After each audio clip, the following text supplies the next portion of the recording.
So let's talk about maintaining great employees. So you've worked this hard to get them hired. Now let's talk about actually continuing to work with them and making sure that the relationship is still productive. The biggest key to making sure that your employees will continue to be engaged is to do unique ability research follow-up. So what does that mean?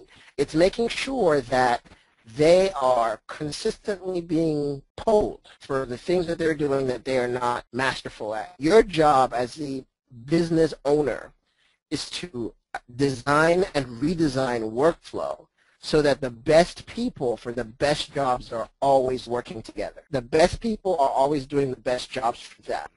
So in any workplace, you're constantly refining exactly what people are focused on to the best of your ability to get them to work on just the things that they are absolutely fantastic about, and getting other people who are fantastic at those other things to do those other things. You're continuously polling them, looking for satisfaction, listening to their complaints, making sure that you're constantly tweaking your workplace to find that right fit. The other thing that you're going to have to be responsible to is you're going to have to make sure that you have a mentoring system where, even if it's internal or external, there is a process for engaging your person's personal and professional goals. And this is where the DOS conversation keeps going.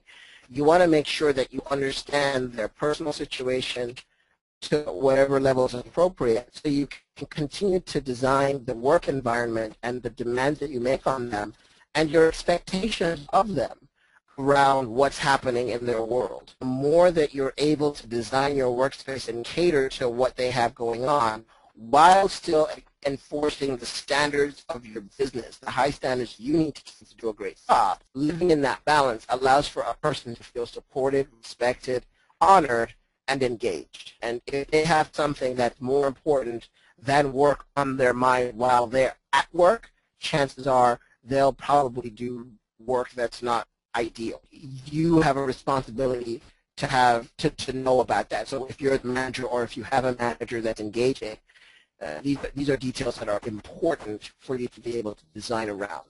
And if they become an obstruction, you get to take remedial action. You get to solve those problems. Let's talk about the bane of most entrepreneurs and business owners' existence, and we're going to talk about effective delegation. The idea is here that when you have an employee and they work for you, no longer are you able to hide behind the excuse, well, I can do this better. You are responsible for your organization, and you are also responsible for letting an empowered employee go through the learning mistakes of being able to learn to do a good job. And the way they do that is by being given the power to take things off your plate. Making sure that you are in a space where you're actively looking for things to delegate to your new employees, that they can feel a sense of belonging and commitment to your company, is really important. An important point on delegation: a lot of times business owners will delegate to people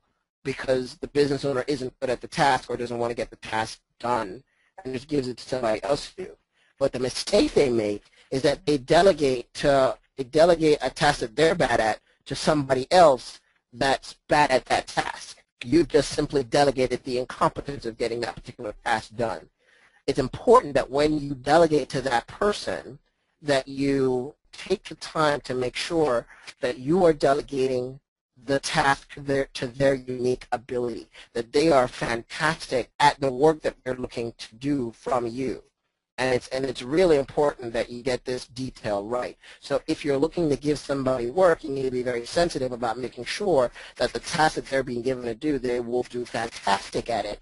Because the more confident being able to do great work in the workplace, the better it is for you, the more money you make, the more efficiently you are. You're able to go away on vacation and not think about it, etc. In being able to delegate tasks, you as a business owner or manager are constantly selling to other people. So you need to be able to express why this is a great thing for them to be a part of and how important it is for them to get it done right, and how much more beneficial it will be if they do it right, and how great they are if they do it correctly.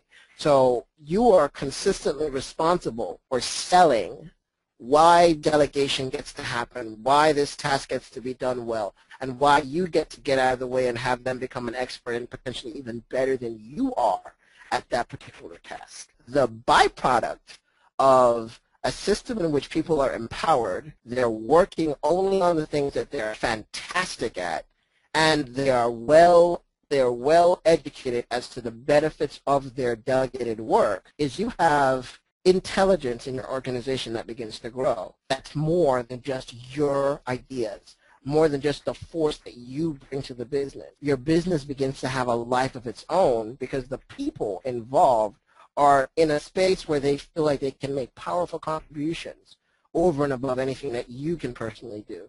And it's an amazing thing when your organization begins to think and be better and change and be smarter than you are. Another incredible byproduct is the fact that your employees now have an avenue for growth, and they will be in a space where they develop themselves and develop a career in your business. The way to make sure that you are continuing to be on top of that is to continuously engage them by understanding their dangers, their opportunities, and their strengths, and making sure that you are consistently sensitive to focusing on that and making sure that you are still in value alignment. One of the things that every business that has failed for me, every business that has gone the way of the cadaver, has really happened because I've not done a great job of being sensitive to the communication. I was not paying attention to the information that was coming from the people that I was working with. As you continue to engage these people who are doing things on your behalf, you get a chance to also keep testing the water. The other thing that's really great is crisis, catastrophe. I have a body of work that I'm working on that's currently working title is When You Have Catastrophe and Crisis in Your Organization. It's an awesome opportunity if you simply allow your employees to figure things out for employee growth to happen and for the organization to learn a level of flexibility. This is one of the things that will allow you to be able to step away from your business for 9 months, 3 months, 6 months, a year, and be able to come back and still see it thriving, is by giving your employees and your strategic vendors an opportunity to grow and become flexible given your vision and their empowerment. Amazing things can get to happen. When you have enough of these things where you're constantly checking and you're constantly designing and you're constantly working on your process and you've given them the opportunity to really work through problems, they begin to own what they do. And it's nothing like having somebody that works with you or for you own their own space. They get it, they believe in it, they can recite it to you rote, and it's a very beautiful thing to have them really buy into the work that they're trying to get accomplished.